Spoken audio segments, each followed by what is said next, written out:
We usually use this time to just get some thoughts from all of you in the room about what you thought of the program tonight and a lot of the issues discussed. Let me first of all ask everyone about that last question. Does anyone here feel as if they're being watched? Hands up. Oh, they absolutely. You said absolutely. Why absolutely?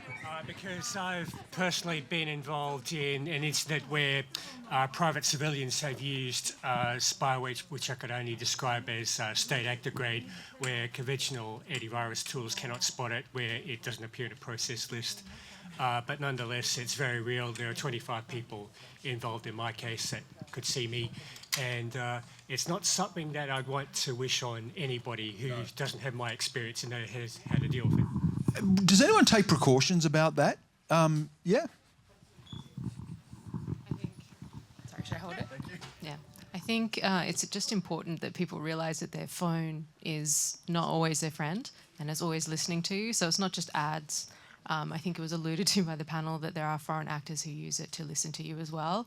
And there are activists in different countries who have to kind of deal with that. And so your phone is not your friend. Thank you very much. Of course, a lot of conversation tonight about the situation in Ukraine and people who have family there. Hands up anyone who has family in Ukraine at the moment. Oh, there's many, many people. I'll just come up to you, sir. What are your concerns? You have family in Ukraine at the moment. What are your concerns? My dad and I, my dad and I, my family brought us out from Ukraine when I was 5 years old, 1979, when it was the Soviet Union. And his brother is still there in Odessa, near Lvov, which is the west side. So it's not as bad as it is on the Luhansk and other sides. I thought what Vasil said was pretty much on the ball. What he said about the fact that it's an existential war, that if we lose it, then basically all the rules-based order goes out the window. No point having 9 nations. If we lose the war, all bets are off. China's probably going to invade Taiwan. That kind of stuff. It's just going to be a cycle that's never going to stop. So I think he's pretty much on the ball. Exactly. Agreed with everything he said. Anyone else have family at the moment in Ukraine and are concerned about that? Or is anyone with the visa situation on a humanitarian visa here and worried about what that means? What does that mean for you?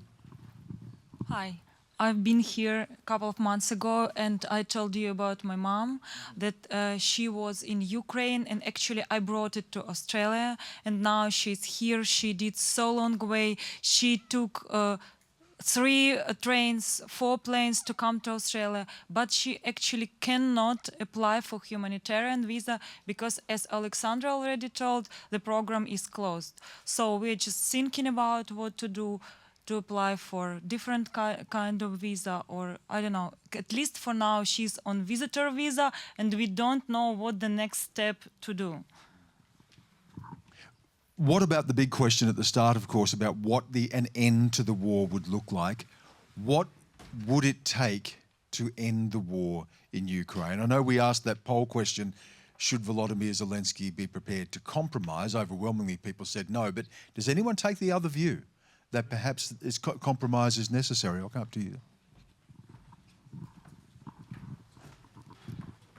Well, I think that if a compromise isn't reached by, 5 or 10 years down the track, then it's going to end up looking like a situation similar to the Middle East, where it's destruction on both sides and you end up with no positive benefits at all, rather than having, concessions on either side of the argument.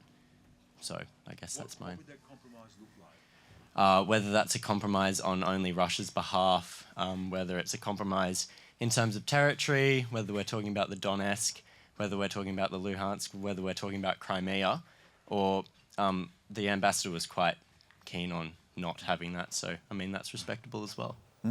Does anyone else believe that compromise is going to be essential, or how long you believe the conflict may in fact last? Are we talking about a much longer conflict? Does anyone have a view on just how long it might? Just one down here. Thank you. So I'm actually Russian, and as a Russian at the moment, I feel like all the destruction is on the side of Ukraine. And it's hard to see the compromise being made by that one side, where Russia is not actually losing people on their territory, they're not facing that destruction. So until that happens, they won't see the light and they won't come to the table to discuss it. Do you mind me just asking you what amongst your, I don't know if you have family still in Russia, but amongst family or friends, about what people think about the conflict and how long, or even wondering about what Vladimir Putin, what victory looks like, or what an end to the war looks like for Vladimir Putin? Unfortunately, I lost some friends over their support for the war, as I support Ukraine. Those on that side believe that Ukraine as a nation does need to be destroyed and it needs to come to an end, which is unfathomable for me.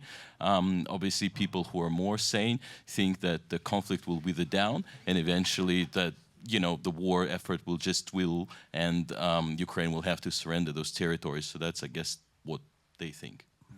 Thank you. I just want to finish by going to Antigone, who asked that fantastic question and that wonderful response from Sarah. I didn't get a chance to come back to you, but what did you think of what Sarah had to say in response to your question? I thought it was very inspiring personally, especially because she made many references to the younger generation and, the impact that it has on kids who are part of the community. I go to a school that is very accepting of all, like queer, trans people. And so I personally just found that very touching, knowing that there are people in positions of power who are looking out for children, like the people who go to my school. Yeah.